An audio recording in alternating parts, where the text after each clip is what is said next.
মানুষ জীবনে সবসময় শিখরে পৌঁছতে চায়, অনেক উঁচুতে উঠতে চায়, আর তার জন্য তারা কি না করে, পরিকল্পনা করে, ষড়যন্ত্র করে, প্রার্থনা করতে থাকে, আবার কারোর কাছে সাহায্যও চায়। কিন্তু এত কিছু করা সত্ত্বেও অনেক সময় মানুষ শিখরে পৌঁছতে পারে না। যদি পৌঁছেও যায় তাও খুব তাড়াতাড়ি নিচে নেমে আসে। এর কারণ কি? একটা উদাহরণ দিয়ে বোঝানো যাক। এই হলো ময়ূর পেখম, আর এই হলো পাথর। যদি এই পেখমকে হাওয়ায় ছুঁড়ে দিই তবে ও উড়তে থাকে, কিন্তু এই পাথর অতি শীঘ্রই মাটিতে নেমে আসে। এর কারণ কি? ভার। এই পাথর হলো ভারী, আর এই শিক্ষাই আমাদের গ্রহণ করতে হবে। ঠিক এইভাবেই যদি আমাদের মন দ্বন্দ্ব আর অহংকার দ্বারা পরিপূর্ণ হয়ে থাকে, তাহলে তা কখনোই শিখরে পৌঁছবে না। পৌঁছে গেলেও খুব শীঘ্রই মাটিতে নেমে আসবে। তাই এই মনকে হালকা করতে শিখুন, অহংকারকে, এই হিংসাকে ত্যাগ করুন। তারপর উঁচুতে উড়ে তো দেখুন কত উঁচুতে উড়তে পারবেন আপনি। আসুন আমার সাথে ভালোবেসে বলুন, রাধা রাধা। মানুষ এক অত্যন্ত বিচিত্র প্রাণী। পরিকল্পনা করে, ষড়যন্ত্র করে, প্রচেষ্টা করে, কাউকে পরাজিত করার চেষ্টাও করে।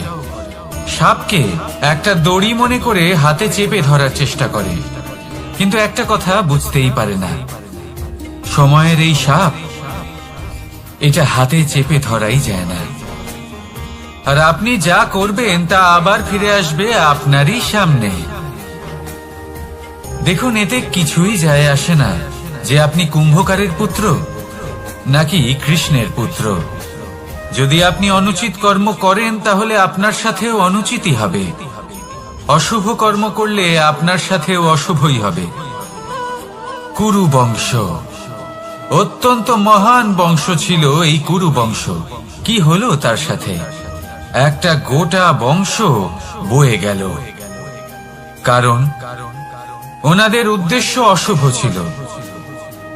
অন্যদিকে 5 জন বনবাসী পাণ্ডব মহাভারত বিজয়ী হলেন, কারণ তাদের উদ্দেশ্য শুভ ছিল।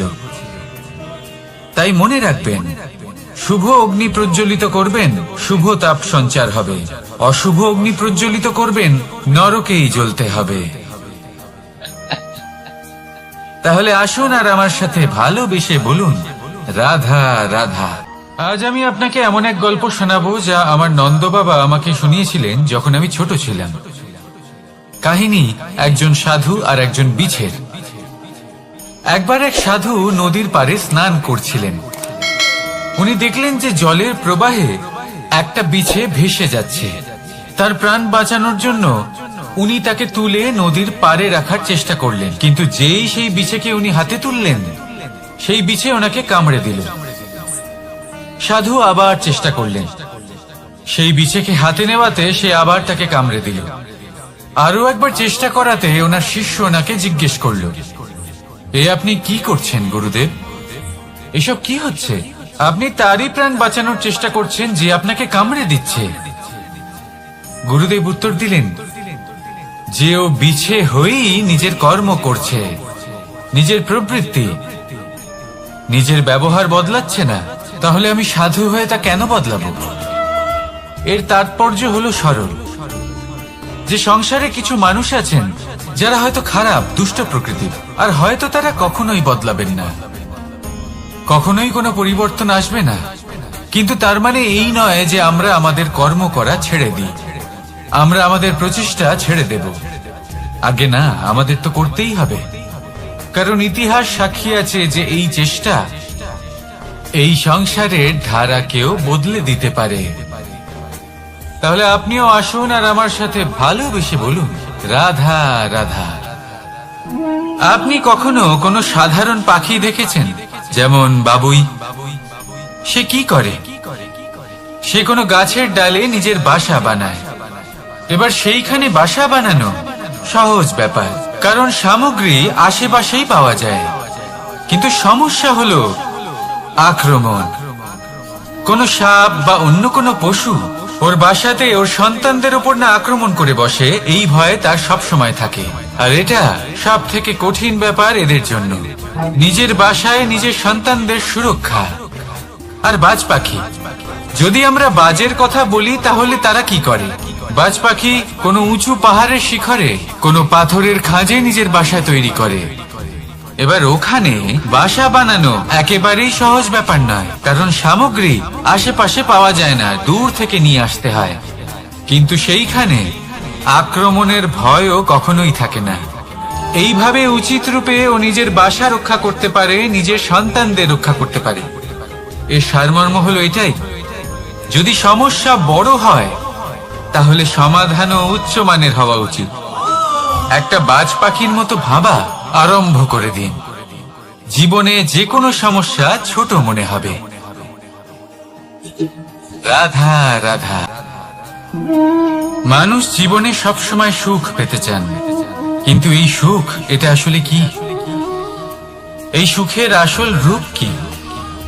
আমি বলি সুখের আসলে দুটি রূপ হয়, বাহ্যিক সুখ, আত্মিক সুখ। আর এটা ঠিক তেমনই হয় যেরকম আমাদের শরীরের সাথে জড়িত ছায়া আর আমাদের শরীরের মধ্যে বসবাসকারী আত্মার। যদি ছায়ার কথা ভেবে দেখেন তাহলে বুঝতে পারবেন, আমাদের শোবার সময় ভোরবেলা এই ছায়া অনেক বড় হয়ে যায়। যখন এই সূর্য মাথার উপরে চলে আসে, তার তাপ বেড়ে যায়, তখন এই ছায়া ছোট হয়ে যায়। আর যেই অন্ধকার নেমে আসে, এই ছায়া আপনার সঙ্গ ত্যাগ করে। এরকমই হয় বাহ্যিক সুখ। আর এবার কথা বলি আমাদের শরীরের মধ্যে বসবাসকারী এই আত্মা।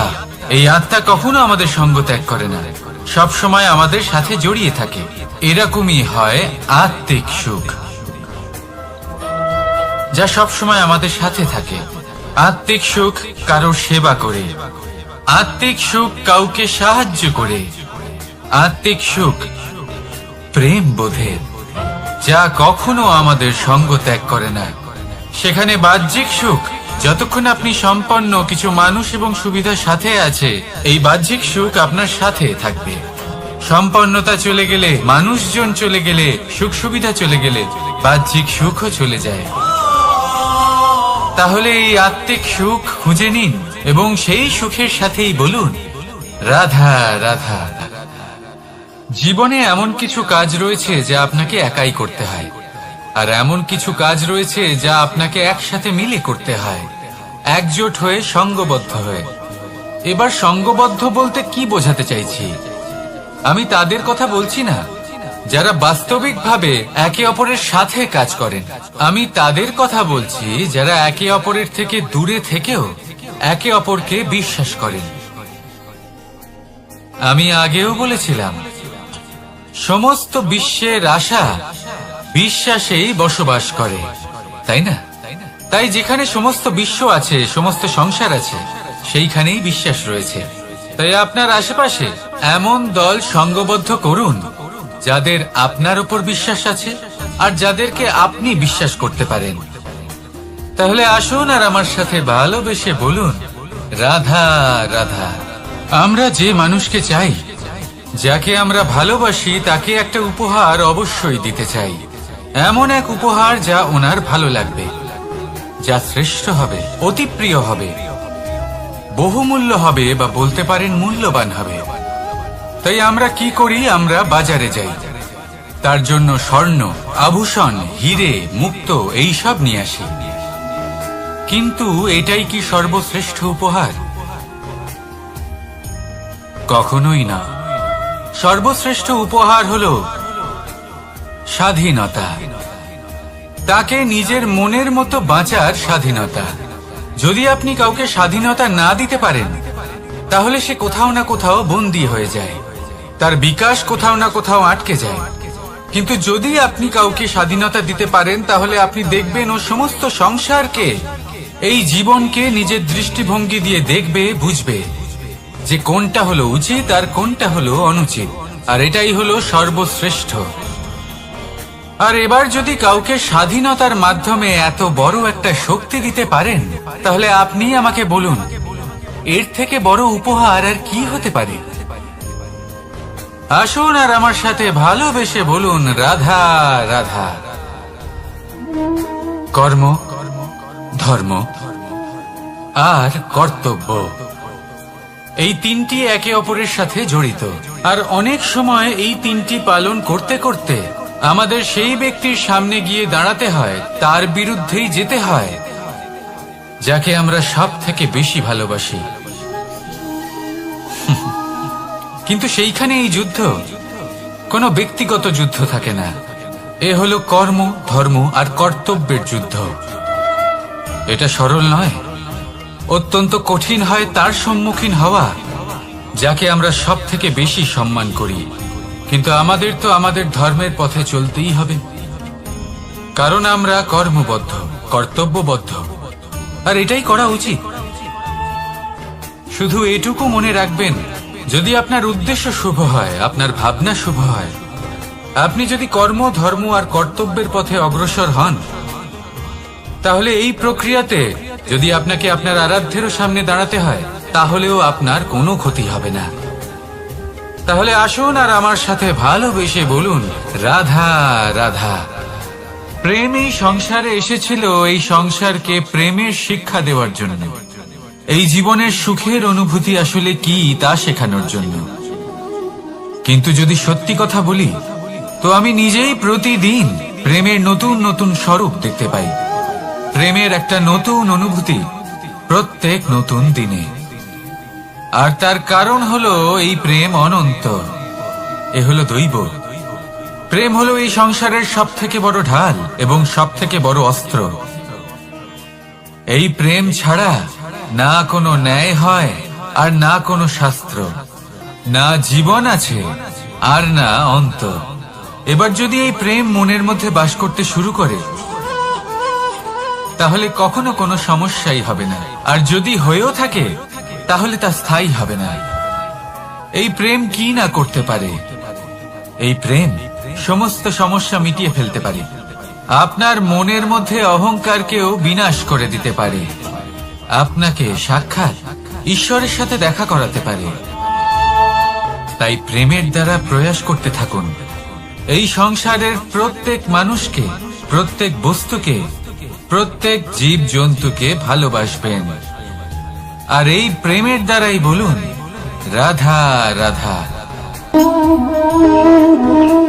প্রশান্তি জড়িত নিদ্রা মানুষের জীবনের একটা অত্যন্ত গুরুত্বপূর্ণ সুখ এবং প্রয়োজনীয়তাও। দেখতে গেলে এই সংসারের প্রত্যেক পশু পাখি, প্রত্যেক জীব অবশ্যই নিদ্রা প্রাপ্ত করেন। কিন্তু মানুষ, যার মধ্যে বিচার বিবেচনা করার শক্তি অন্যদের থেকে অনেক বেশি, তার কিন্তু ঘুমের কিছু সমস্যা অবশ্যই হয়। কি বলেন? তাই তো। এবার এর কারণ কি? চিন্তা। এবার চিন্তা আমাদের সবার জীবনে আছে। আমরা সকলে জানি যে চিন্তা কখনো আমাদের সাহায্য করে না, তাও আমাদের জীবনে আছে। কেন? চিন্তার মাধ্যমে কি কখনো কোনো সমস্যার সমাধান হয়েছে? অর্থের চিন্তা করলে কি অর্থ লাভ হয়? ভবিষ্যতের চিন্তা করলে কি ভবিষ্যৎ ঠিক হয়ে যায়? স্বাস্থ্যের চিন্তা করলে কি স্বাস্থ্য নিজে থেকেই ঠিক হয়? হয় না। তাহলে এই সব কিছু থেকে আমাদের একটা ছোট্ট শিক্ষা অবশ্যই লাভ করা উচিত। আপনিও আপনার কাঁধ থেকে চিন্তার এই বোঝা নামিয়ে ফেলুন। আর ইচ্ছে, এই সব ইচ্ছে একত্রিত হয়ে আমাদের মনে চিন্তা উৎপন্ন করে। তাই এই চিন্তাগুলিকে ত্যাগ করুন। প্রকৃতির প্রেমের উপর বিশ্বাস রাখুন। মনে রাখবেন, যিনি চিন্তা মুক্ত হবেন তিনি চিতা মুক্ত হবেন। সুখের নিদ্রা প্রাপ্ত করুন। আর নিদ্রায় যাবার আগে আমার সাথে ভালোবেসে বলুন, রাধা রাধা। মহাদেব, সেই দেবতা যিনি মহান, যাকে দেবতাদের দেবতা বলা হয়, যিনি হলেন আমার আরাধ্য। কখনো আপনার মনে এই প্রশ্ন এসেছে যে শিবকেই কেন মহাদেব বলা হয়, অন্য কোনো দেবতাকে কেন বলা হয় না? সেই কারণ মহাদেবের মধ্যে, ওনার মধ্যে এমন এক বিশেষ গুণ রয়েছে যা অন্য কারণ নেই। তা হলো নিঃস্বার্থ হয়ে মানুষের সেবা করা। যদি প্রয়োজন পড়ে, যদি সৃষ্টির পথে বিনাশের কালো মেঘ ছেয়ে থাকে, তখন নিজের প্রাণের চিন্তা না করে হলাহল পান করার জন্য প্রস্তুত থাকেন মহাদেব। আর এই অদ্বিতীয় ত্যাগের জন্যই শিবকে মহাদেব বলে ডাকা হয়। এবার যদি কোনো মানুষও নিঃস্বার্থ ভাবনার দ্বারা নিজেকে অর্পণ করে দেয় এই জগতের কল্যাণের জন্য, মানুষের সেবার জন্য, তাহলে তিনিও মহাপুরুষ, মহামানব হতে পারেন। যদি কেউ অভুক্ত থাকেন, তাহলে নিজের থালা থেকে অর্ধেক খাবার তাকে দিয়ে দিন। যদি কেউ অসুস্থ হন, তাহলে তাকে সেবা করার, চিকিৎসা করার চেষ্টা করুন। এই জীবন শুধু নিজের জন্য নয়, অন্যদের প্রতি, সমস্ত সংসারের প্রতি উৎসর্গ করুন। যদি এইসব মানুষ শিখে যান, তাহলে তিনি মহাদেবের পথে অগ্রসর হতে পারেন। যদি মানুষ নিঃস্বার্থ ভাবনার দ্বারা এই সংসারের সেবা করতে শিখে যান, তাহলে তিনি নিশ্চিত রূপে মহামানব অবশ্যই হতে পারবেন। আসুন আমার সাথে ভালোবেসে বলুন, রাধা রাধা। স্বর্ণ, হিরে, মুক্ত, মানিক, এই সব কিছুকে আগে পাথর বলা হতো। তাহলে এমন কি হলো যে এদের রত্ন বলা হয়? আর রত্ন তা বাস্তবে আসলে কি? এটা হলো সেই পাথর যাকে আগে আগুনের তাপ সহ্য করতে হয়েছে, পরখ করা হয়েছে, যাচাই করা হয়েছে, এদের কাটার চেষ্টা করা হয়েছে, কিন্তু তারা কখনোই নষ্ট হয়নি, বরং তারা আরো উদ্ভাসিত হয়েছে, আরো উজ্জ্বল হয়েছে, এই সংসারে আরো প্রকাশ ছড়িয়ে দিয়েছে। সেই জন্য এরা হলো এত অমূল্য, সেই জন্য এরা হলো বহুমূল্য, সেই জন্য এদের রত্ন বলা হয়। এবার মানুষের কাছেও এই নির্বাচনের অধিকার রয়েছে যে আমরা শুধু পাথর হয়ে থাকব নাকি রত্ন হয়ে থাকব। কিভাবে? আমাদের জীবনেও অনেক সমস্যা রয়েছে, বাধা আছে, বিপত্তি আছে। আমরা সেই বাধার তাপে উত্তপ্ত হই, এই সমস্যা আমাদের কাটার চেষ্টা করে। অনেক মানুষ বিভিন্ন পরিস্থিতি আমাদের ভাঙার চেষ্টা করে, কিন্তু আমাদের নষ্ট হলে চলবে না। যেভাবে এই রত্ন সমস্যার সম্মুখীন হয়ে পাথর থেকে রত্ন হয়েছে, সেইভাবেই আমাদেরও আমাদের সমস্যার সম্মুখীন হয়ে রত্ন হয়ে উঠতে হবে, এই সংসারে প্রকাশের স্রোত হয়ে উঠতে হবে। তাহলে এটাই করুন আর আমার সাথে ভালোবেসে বলুন, রাধা রাধা। সংসারে সব থেকে বড় শক্তি আসলে কি? কেউ বলবেন শারীরিক শক্তি, কেউ বলবেন অস্ত্রের শক্তি, কেউ বলবেন জ্ঞানের শক্তি। ঠিক আছে, কিন্তু যদি আমি বলি সংসারের সব থেকে বড় শক্তি হলো শক্তি কোনো এক তথ্যের, আগে হ্যাঁ, তথ্য। এই তথ্য নিজেই কিন্তু খুব শক্তিশালী, অত্যন্ত শক্তিশালী অস্ত্র হলো এই তথ্য। আর সত্যি বলতে অনুচিত তথ্যের থেকে অনেক বেশি ঘাতক হলো অসম্পূর্ণ তথ্য। যেরকম আজ শাম্ব রুক্মির সাথে করেছে, ওকে অসম্পূর্ণ তথ্য দিয়েছে, তার ফলে বিনাশ হলো।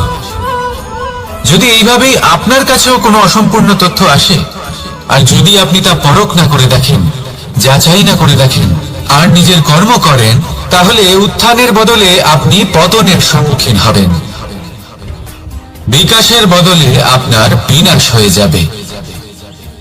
মনে রাখবেন একটা অত্যন্ত গুরুত্বপূর্ণ কথা, সঠিক তথ্য পাওয়া সঠিক তথ্য দেওয়ার থেকে অনেক বেশি গুরুত্বপূর্ণ। আশা করি এই কথা আপনি বুঝেছেন। জীবনে যখনই কোনো তথ্য আপনি পাবেন, সেই বিষয়ে ভেবে দেখুন, পরখ করে দেখুন, যাচাই করুন, তারপর নিজের কর্ম করুন। আর আমার সাথে ভালোবেসে বলুন, রাধা রাধা। ধর্ম এবং প্রেম, এই দুই হলো একই মুদ্রার দুই পিঠ। যদি এদের মধ্যে কোনোটা নষ্ট হয়ে যায়, তাহলে দ্বিতীয়টাও থাকে না। কখনো ভেবেছেন এমন কেন হয়? তার জন্য আগে আপনাকে বুঝতে হবে যে ধর্ম আসলে কি। ধর্ম সেটাই যা এই সংসারের প্রত্যেক মানুষকে একে অপরের সাথে সুখ এবং শান্তিতে থাকতে প্রেরণা যোগায়। এই প্রেরণার আধার হলো প্রেম। প্রেম সেটাই যা আপনার মধ্যে অন্য কারোর প্রতি করুণাবোধ জাগিয়ে তোলে, সম্মান জাগিয়ে তোলে, এবার যদি প্রেম চলে যায় তাহলে সবার আগে বিনাশ হবে সম্মান আর করুণা বোধের। এবার যেখানে না প্রেম রয়েছে, না সম্মান রয়েছে, না করুণা রয়েছে, সেখানে ধর্ম কিভাবে বাস করবে? অশুভ ইচ্ছে জাগ্রত হয়ে ওঠে, ক্রোধ জাগ্রত হয়ে ওঠে, অহংকার জাগ্রত হয়ে ওঠে, আর তারপর আরম্ভ হয় অধর্মের। তাই যা যা ভাবনা আপনার অন্তরে প্রবেশ করছে করতে দিন, কিন্তু যাই হোক না কেন এই প্রেমকে নিজের থেকে দূরে যেতে দেবেন না। এই প্রেমকে চিরকাল নিজের কাছে রাখুন, নিজের হৃদয়। আর এই প্রেম ভাব নিয়ে বলুন, রাধা রাধা। মানুষের জীবনে উন্নতি লাভ করার জন্য তিনটি স্তম্ভের প্রয়োজন হয়। প্রথম স্তম্ভ শিক্ষা। এই শিক্ষা আমাদের জ্ঞান প্রদান করে। দ্বিতীয় স্তম্ভ ব্যবসা, যার দ্বারা আমরা ধন উপার্জন করি। তৃতীয় স্তম্ভ হলো আমাদের ঈশ্বর, আমাদের ইষ্ট। এনার সাথে যদি আমরা জুড়ে থাকতে পারি তাহলে এমন একটা মানসিক বল আপনি লাভ করবেন যেটা এই সংসারে আর কোথাও পাওয়া সম্ভব নয়। কিন্তু মানুষ অনেক সময় জীবনে এই তিনটি স্তম্ভ লাভ করা সত্ত্বেও সামনে অগ্রসর হতে পারেন না। তখনও জীবনে কঠিন পরিস্থিতি আসতেই থাকে। এমনটা ঠিক কেন হয়? কারণ সে জীবনে এই তিনটি স্তম্ভ লাভ করে নেয়, জীবনে প্রয়োগও করে, কিন্তু তার ভিতের কথা সে ভুলেই যায়। যেমন প্রথম স্তম্ভ অর্থাৎ শিক্ষা। এই শিক্ষার আধার হলো শুভ চেতনা। যদি অন্তরে শুভ চেতনা না থাকে তাহলে এই শিক্ষার কোনো গুরুত্ব থাকে না। দ্বিতীয় স্তম্ভ ব্যবসা। পরিশ্রম করে উপার্জন করতে হবে, এই কথাটা আমরা সবাই জানি এবং সবাই চেষ্টাও করি। কিন্তু ব্যবসা করতে করতে আমরা এটা ভুলে যাই আমাদের ব্যবহার কেমন হয়ে পড়েছে। এই ব্যবহার যদি শুভ হয় তাহলে আমাদের উপার্জন আস্তে আস্তে একটা স্থির জায়গায় এসে পৌঁছবে। এবং তৃতীয় স্তম্ভ আমাদের ভগবান। যদি ওনার স্মরণে আপনি যেতে চান তাহলে তার পূর্বে নিজের মা বাবাকে সেবা করুন, তাদের যত্ন করুন, তাদেরকে ভালোবাসুন, কারণ ওনারাই হলেন এই সংসারে আপনার সব থেকে বড় ইষ্ট। তাহলে তিন স্তম্ভের সাথে সাথে তাদের আধারকেও নিজের জীবনে প্রাধান্য দিন। কোনো সমস্যা আসবে না, জীবনে একের পর এক উন্নতি করবেন এবং এই মন প্রসন্ন হয়ে বলবে রাধা রাধা। সুখ, দুঃখ এবং শক্তি, এই তিন হলো এই সংসারের ত্রিদেবের মতো। আমাদের জীবনে যা কিছু ঘটছে এই তিনটির ভিত্তির উপরেই হচ্ছে। আসলে এই সংসারের একটা নিয়ম আছে, যখনই আপনি কিছু লাভ করেন এই সংসার আপনার পরীক্ষা নেয়। এটা জানার জন্য আপনার পরীক্ষা নেয় যে আপনি যা কিছুই লাভ করেছেন আপনি কি আদৌ সেটার যোগ্য কিনা। ঠিক সেইভাবেই এই সুখ, দুঃখ এবং শক্তি আপনার পরীক্ষা নিয়ে থাকে। যখন সুখ আসে তখন সে আপনার পরীক্ষা নেয় যে আপনার মধ্যে অহংবোধ জাগ্রত হয়নি তো। যদি অহংবোধ চলে আসে তাহলে সুখ সেখানেই সঙ্গ ত্যাগ করে। দুঃখ আপনার ধৈর্যের পরীক্ষা নিতে থাকে, আর যদি আপনার মধ্যে ধৈর্য না থাকে তাহলে এটা আপনাকে আরো বেশি দুঃখের গভীর অন্ধকারে ঠেলে দেবে। সেখানে শক্তি পরীক্ষা নেয় আপনার বিনম্রতার। যদি আপনি বিনম্র না হন তাহলে হয় এই শক্তি আপনার সঙ্গ ত্যাগ করবে, নয় এই শক্তি বিনম্রতার অভাবে আপনার পতনের কারণ হতে পারে। এই সংসারে যে কোনো ব্যক্তি যিনি এই পরীক্ষায় উত্তীর্ণ হয়ে থাকেন এই জীবনে তিনি সাফল্য লাভ করেন। আসুন আমার সাথে ভালোবেসে বলুন রাধা রাধা। ভয়ের সাথে আমরা সবাই পরিচিত, কষ্ট আমরা সবাই পেয়েছি।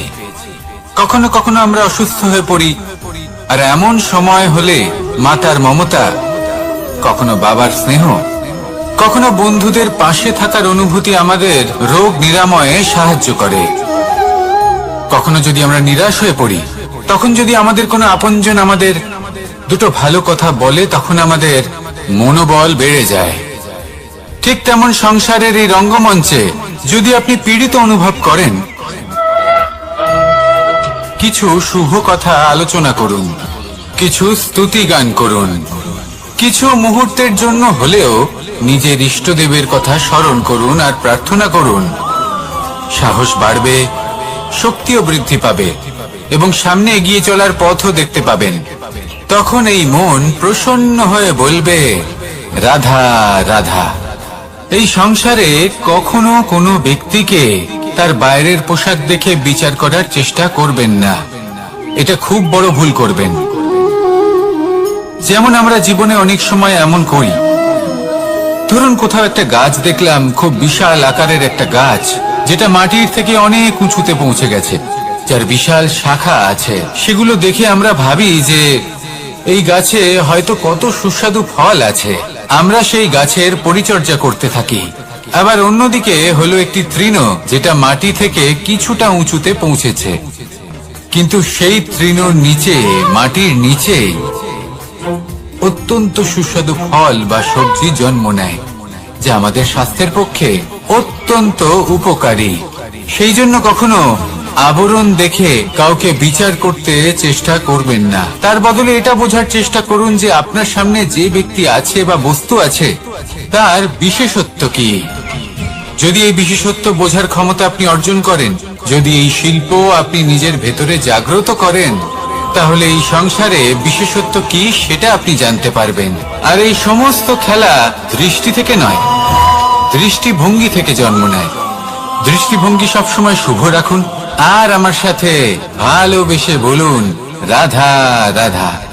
লোকে বলে মানুষ নিজের ভবিষ্যৎ জন্ম থেকেই লিখিয়ে আনে, অর্থাৎ এখানে এই কপালে।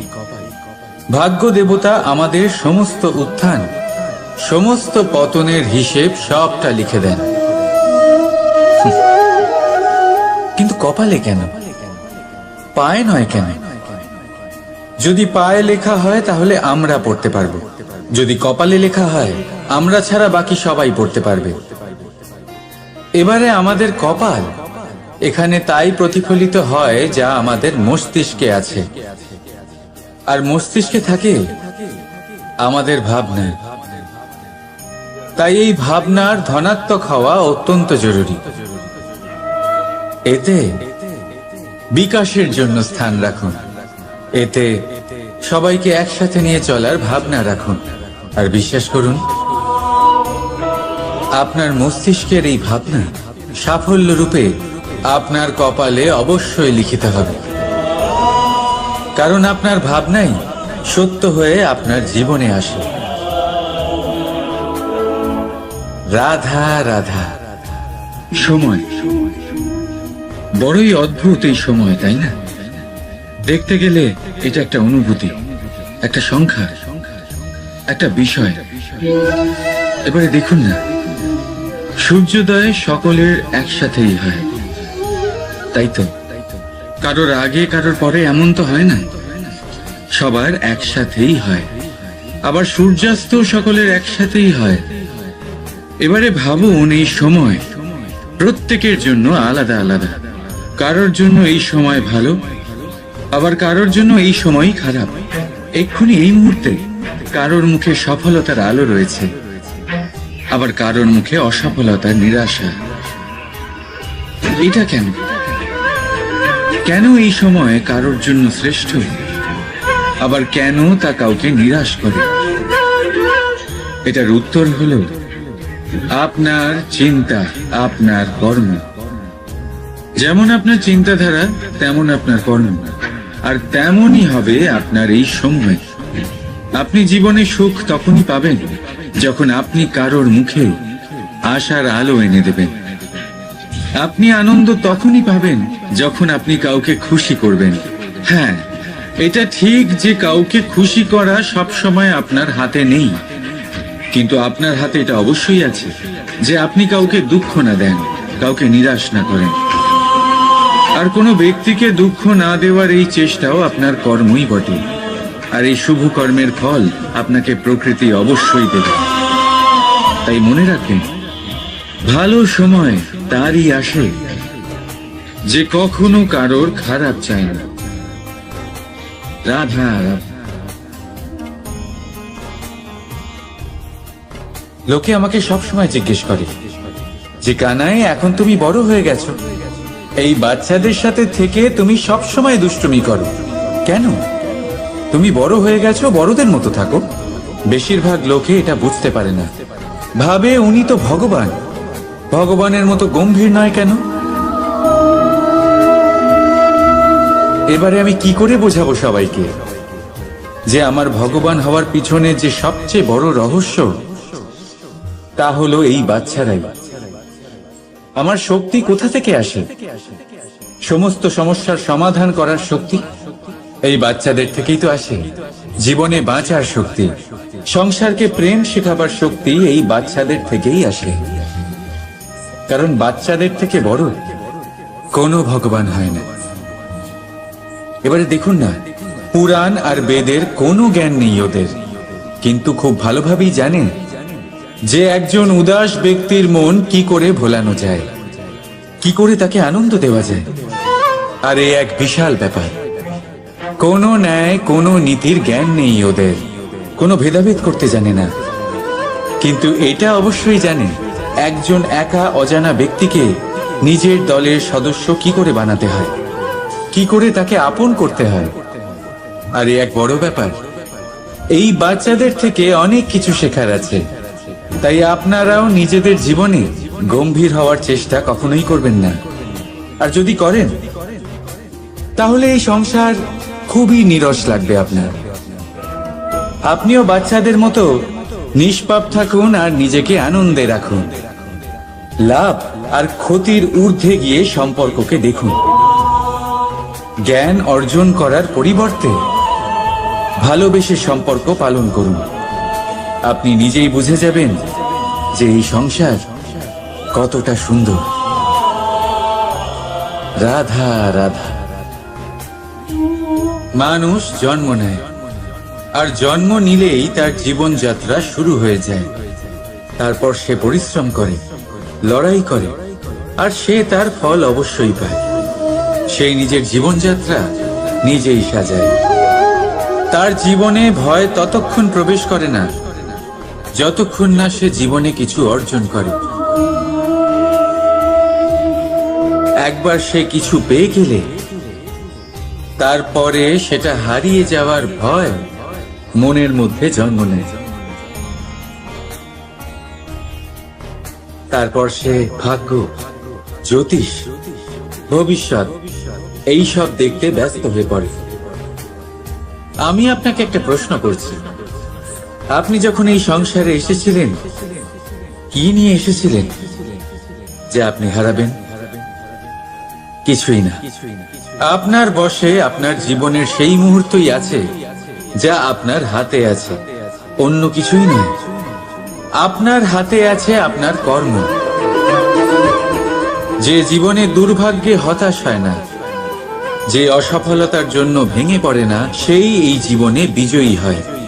বলুন, যখন আপনার জীবনে কিছুই ছিল না কি করেছিলেন? পরিশ্রম করেছিলেন, লড়াই করেছিলেন, আর সেই সব কিছু পেয়েছেন যা পেতে চেয়েছিলেন। তাহলে আজ সব পাওয়ার পর ভয় কিসের? সেই সব জিনিস কি আপনাকে পরিশ্রম করার থেকে আটকায়? না। সেই জন্য নিজের হাতের রেখায় কখনো নিজের পথ খুঁজবেন না। কারণ এই সংসারে যাদের হাতই নেই তারাও নিশ্চিতভাবে তাদের নিজের পথ নিজেই বানিয়ে নেয়। তাহলে আপনার কি নিয়ে চিন্তা? রাধা রাধা।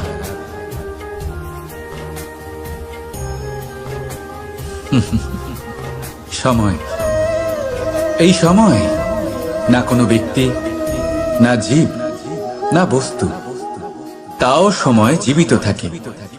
এই সময়ে না জল, না অগ্নি, আর না বায়ু, কিন্তু তাও আমাদের জীবনের আধার। এই সময় দেখতে গেলে মানুষ এই সময়ের হাতের খেলনা। কখনো আমাদের সময় ভালো হয়, আবার কখনো খারাপ। কেউ সময় আসার প্রতীক্ষা করে, আবার কেউ সময় যাওয়ার প্রতীক্ষা করে। কিন্তু এই সময় কারোর হাতে ধরা দেয় না।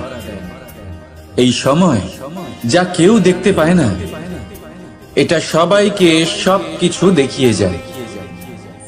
দেখিয়ে যায় যে আপনকে আর পর কে? আমাদের শুভাকাঙ্ক্ষীকে আর ক্ষতি কে চায়? আমাদের মিত্রকে আর আমাদের শত্রুকে? এই সময় আপনাকে দেখায় যে আপনি কতটা শক্তিশালী, সেই সময় আপনাকে দেখিয়ে যাবে আপনি কতটা দুর্বল। এই সময় সব কিছু দেখিয়ে যায়। তাই এই সময় যা এতটা শক্তিশালী, তা আমরা নষ্ট কেন করি? ভেবে দেখুন। এবারে উঠুন আর এই সময়ের সম্পূর্ণ ব্যবহার করুন, এই সময়ের সদ্ব্যবহার করুন, কারণ এই সময়কে ব্যবহার করাটাই আপনার হাতে রয়েছে, আর কিচ্ছু না। আর এই সময় একবার বয়ে গেলে তখন যাই করুন না কেন কখনো ফেরত আসবে না। সময়ের সদ্ব্যবহার করুন আর সবার মধ্যে আনন্দ ছড়ান। আর আসুন আমার সাথে ভালোবেসে বলুন, রাধা রাধা। আমরা সবাই জীবনে সফল হতে চাই, তাই না? প্রত্যেকের জীবনে ব্যক্তিগত একটা লক্ষ্য আছে, আর প্রত্যেকের জীবনে তাদের লক্ষ্যে পৌঁছানোর আলাদা আলাদা যাত্রা আছে। এবার এই যাত্রায় অগ্রসর হওয়ার জন্য পথের দরকার। পথ, এই পথ, এটা অত্যন্ত গুরুত্বপূর্ণ, আর মানুষ এটাই বুঝে উঠতে পারেন না। অধিকাংশ মানুষ তাদের গোটা জীবন কাটিয়ে দেন এই পথ খুঁজতে গিয়ে, আর অধিকাংশ মানুষ জীবন কাটিয়ে দেন তাদের এই পথ বদলাতে গিয়ে। কিন্তু এভাবে সাফল্য অর্জন করা যায় না। এবারে আপনারা জিজ্ঞেস করবেন, কি করে সাফল্য লাভ করবেন? এই সফলতা তিনি অর্জন করেন যে তার পথ নিজেই তৈরি করেন। দেখুন, যত শক্তি আর যত সময় আপনি পথ খুঁজতে আর বদলাতে গিয়ে নষ্ট করবেন, তার থেকে কম সময় এবং শক্তির দ্বারা আপনি নিজের পথ নিজেই বানাতে পারবেন, নিজের লক্ষ্যে পৌঁছতে পারবেন। সেই জন্য বারবার আপনার পথ বদলাবেন না, খোঁজাখুঁজি করবেন না। নিজের এই যাত্রায় নিজের পথ নিজেই তৈরি করুন, আর যত তাড়াতাড়ি সম্ভব নিজের লক্ষ্যে পৌঁছে যান। রাধা রাধা। আপনি ওই কথাটা নিশ্চয়ই শুনেছেন, যখন ভগবান একটা দরজা বন্ধ করেন তখন অন্যদিকে অনেক দরজা খুলে দেন। এবার এই দরজা, এই সমস্ত পথ আমরা দেখতে পাই না, অনেক সময় আমরা বুঝতে পারি না, হারিয়ে যায় সব। কখনো কখনো মনে হয় যে এই কথাটাই মিথ্যে, কিন্তু আসলে তা তো নয়। তাহলে হারিয়ে যায় কেন? কারণ আমরা সময় নষ্ট করি এই দরজার দিকে তাকিয়ে থেকে। ভাবি এই বুঝি দরজা খুলবে, এবার দরজা খুলবে। অপেক্ষা করতে করতে আমরা অনেক সময় নষ্ট করে ফেলি। এত সময় নষ্ট করি যে আমরা দেখতে পাই না, খুঁজে পাই না সেই সমস্ত দরজা আর পথ যা আমাদের জন্য খোলা রয়েছে। যদি খুঁজেই না পাই তাহলে তা ব্যবহার করব কি করে? মনে রাখুন, ভগবান সব সময় আমাদের সাথে রয়েছেন, আমাদের সাহায্য করছেন। এই পথ সব সময় আছে, সর্বত্র আছে। দরকার রয়েছে শুধুমাত্র দৃষ্টির, দৃষ্টিভঙ্গি এবং ভাবনা। এই দৃষ্টিকে বিস্তৃত করুন, এই দৃষ্টিভঙ্গিকে ধনাত্মক করে তুলুন, আর এই ভাবনা এর সীমা একটু বাড়িয়ে তুলুন। তারপর দেখবেন সব খুঁজে পাবেন। আসলে কি, এই যে ঈশ্বর, এই যে পরমাত্মা, তা আমাদের সাথে রয়েছে, আমাদের মনের মধ্যে রয়েছে। যিনি তাকে মন থেকে চাইবেন তিনি তাকে মনের মধ্যে অবশ্যই খুঁজে পাবেন। যদি উনি মন থেকে চান পথ খুঁজে পেতে, তাহলে তিনি অবশ্যই পথ খুঁজে পাবেন। তাহলে আসুন আমার সাথে ভালোবেসে বলুন, রাধা রাধা। ধর্ম, আমরা সকলে ধর্মের বিষয়ে কথা বলি, কখনো নিজের ধর্মের বিষয়, আর কখনো অন্যের ধর্মের বিষয়। কখনো আমরা অধর্ম দেখলে সেই বিষয়ে কথা বলি। অনেক রকম আলোচনা হয়, কিন্তু এই ধর্ম আসলে কি, সেটা কি কেউ বোঝে? যদি আমি আপনাকে উত্তর দিই, এই উত্তর সরল। ধর্ম হলো তাই যা মানুষকে অন্য মানুষের সাথে, সমস্ত বিশ্ব সংসারের সাথে আনন্দ সহকারে বাঁচতে শেখায়। সেই জন্য আপনি যদি কখনো কোনো ধর্মীয় স্থানে যান, সেই ধর্মীয় স্থানে গিয়ে আপনার শান্তির অনুভূতি হয়, তাই না? কিন্তু দেখুন, ধর্মের জ্ঞান থাকলেই সেই মানুষ ধর্মের পথে চলতে পারবে এমন কোনো কথা নেই। অনেক সময় সম্পর্কে যখন সংঘর্ষ বেড়ে যায়, তখন ইচ্ছের জন্ম হয়, ক্রোধের জন্ম হয়, অহংকারের জন্ম হয়, আর তারপর বিনাশ হয়ে যায় এই ধর্মে। সেই জন্য দ্বিতীয় সব থেকে গুরুত্বপূর্ণ গুণ যা আমার সারথীর মধ্যে থাকা উচিত, তা হলো ধর্মবীর হওয়া। এবার দেখতে হবে সেটা এই যে কে হবে সেই ব্যক্তি যিনি এই স্বয়ম্বরে নিজের ধর্মে অটল থাকবেন। কারণ সেই ব্যক্তি এই সংসার থেকে সরে এসে ধর্মের পুনঃস্থাপনের এই মহাকার্যে আমার সারথি হতে পারবেন। তাহলে আসুন আমার সাথে ভালোবেসে বলুন, রাধা রাধা।